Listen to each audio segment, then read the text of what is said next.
Hormuz കടലിടുക്കിലെ കടൽപ്പാതകളും മിസൈലുകൾ ചീറുന്ന ആകാശവും ഇന്ന് ലോകത്തിന്റെ ഉറക്കം കെടുത്തുന്ന വലിയൊരു ആശങ്കയായി മാറിയിരിക്കുന്നു.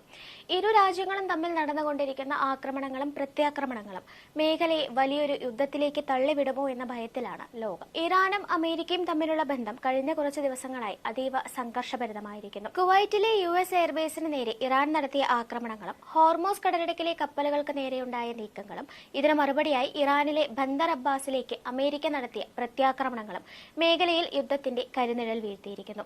എന്നാൽ ഈ സംഘർഷങ്ങൾക്കിടയിലും ഖത്തറിന്റെയും പാകിസ്ഥാനിന്റെയും മധ്യസ്ഥതയിലുള്ള ഇരു രാജ്യങ്ങളും തമ്മിൽ ചില നിർണായക ചർച്ചകൾ നടക്കുന്നുണ്ട്. നിലവിലെ വാർത്തകൾ പ്രകാരം 60 ദിവസത്തെ വെടിനിർത്തലിനുള്ള ഒരു ധാരണാപത്രത്തിന്റെ കരട് തയ്യാറാക്കിയിട്ടുണ്ടെന്ന റിപ്പോർട്ടുകൾ സൂചിപ്പിക്കുന്നു. അമേരിക്കൻ സ്റ്റേറ്റ് സെക്രട്ടറി സ്കോട്ട് ബെസന്റും വൈസ് പ്രസിഡന്റ് JD വാൻസും ഈ ചർച്ചകളിൽ പുരോഗതിയുണ്ടെന്ന് വ്യക്തമാക്കിയിട്ടുമുണ്ട്. ഈ കരാർ പ്രാബല്യത്തിൽ വന്നാൽ ഹോർമൂസ് കടലിടുക്കിലെ നിയന്ത്രണങ്ങൾ നീക്കാനും അമേരിക്ക സൈനിക ഉപരോധങ്ങൾ ലഘൂകരിക്കാനും സാധ്യതയുണ്ട്.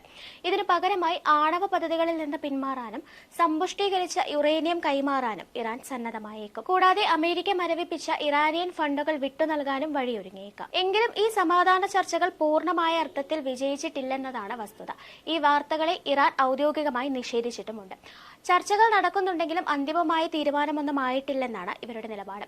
അമേരിക്കൻ പ്രസിഡന്റ് ഡൊണാൾഡ് ട്രംപിന്റെ അന്തിമമായ അംഗീകാരം ലഭിച്ചാൽ മാത്രമേ ഏത് കരാറും പ്രാബല്യത്തിൽ വരികയുള്ളൂ. അതേസമയം എബ്രഹാം അക്കോർഡ്സിൽ ഇറാനും മറ്റ് ഗൾഫ് രാജ്യങ്ങളും പങ്കാളികളാകണമെന്ന ട്രംപിന്റെ പുതിയ നിബന്ധനകളും ചർച്ചകളിൽ മധ്യസ്ഥത വഹിച്ച ഒമാനെതിരെ അമേരിക്ക ഉയർത്തിയ ഭീഷണികളും സമാധാന ശ്രമങ്ങൾക്ക് വലിയ തിരിച്ചടിയാണ് നൽകിയിരിക്കുന്നത്.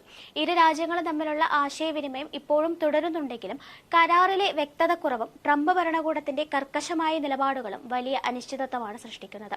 സംഘർഷവും നയതന്ത്ര നീക്കങ്ങളും ഒരേ സമയം നടക്കുമ്പോൾ മേഖലയിലെ ഈ അസ്ഥിരമായ സാഹചര്യം അടുത്ത ദിവസങ്ങളിൽ എങ്ങോട്ട് പോകുമെന്നതിലാണ് ലോകരാഷ്ട്രങ്ങൾ ഇപ്പോൾ ശ്രദ്ധ കേന്ദ്രീകരിക്കുന്നത്. News desk India mirror.